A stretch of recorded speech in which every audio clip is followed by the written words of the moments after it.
Hello, in this exercise we will practice using nested if statements, okay? So we have in this exercise, it says the question that you will ask the user for 3 numbers and your program should print out the smallest one, okay? So you're going to ask the user for entering the first number, second number, and the third number, and then you're going to compare these 3 numbers together, and then you will print out which one is the smallest. Okay, let's go ahead here and pay attention over here. It says 3 different numbers, so we will not going to have any number that is equal to another number of the 3. Okay, so let's go ahead and start our program. First, we're going to start asking the user for 3 different numbers. I'm going to name them A, and then I'm going to have B and C. Okay, so the number is going to be integer, and then I'm going to say input. So this is, I'm going to prompt the user to enter the number. It's going to be a string, then I'm going to convert it into an integer. So I'm going to say here, enter the value of A. Again, make sure this \n, it has to be part of the string, okay? So I'm going to do the same thing over here for the B, okay? And then for the C. Okay, so I'm going to say B, input the value of B, and the last thing is going to be C, enter the value of C. Okay, now we have the 3 numbers. Let's try to find out which one is the smallest. There's different ways to do it, and all of them, they're going to give you the correct result, okay? But the solution I'm going to use in this example, it's going to be using nested if statements. So we're going to practice using nested if statements. Okay, so let's start from comparing the first. Let's compare 2 numbers. Okay, what I'm going to do over here, I'm going to say if A less than B. Don't forget the colon. It's a must thing. Okay, I'm going to do some stuff here. Okay, I'm going to do some stuff here. Else, I'm going to do some stuff here.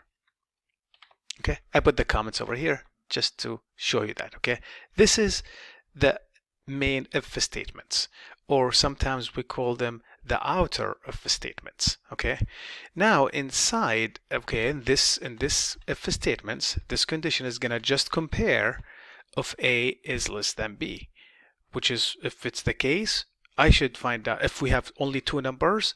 After this condition, I will find out if A is the smallest or not. Okay, but in our example, we have 3 numbers. So after I find out if it is, if A less than B, so A has the potential of being the smallest, but I'm not sure yet. So I'm going to have another if statement. I'm going to say if A less than C, now if it's less than B, and another one less than C, that means A is the smallest. Okay, I'm going to print A is the smallest number. Okay, well, if it's less than B, it has a potential to be the smallest. If it's less than C, it must be the smallest. What if it's not less than C? Else, well, in this case, that means C is the smallest. Okay?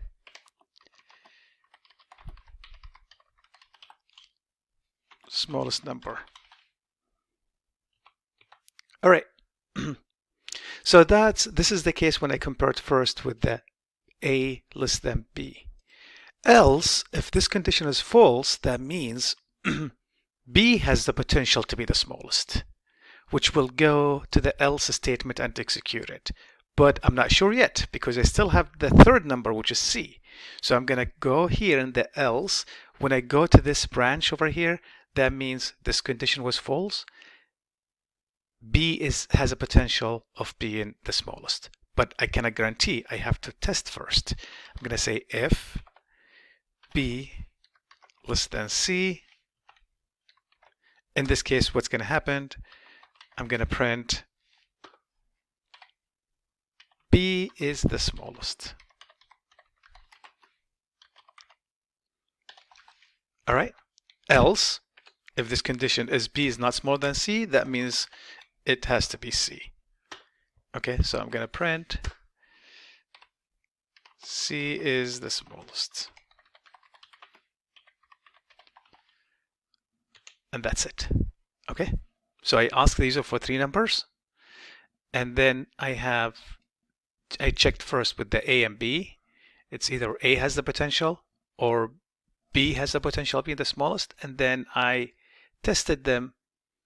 Whoever has the potential of being the smallest, I tested it with the 3rd number, which is C. And here I did the same thing with the B.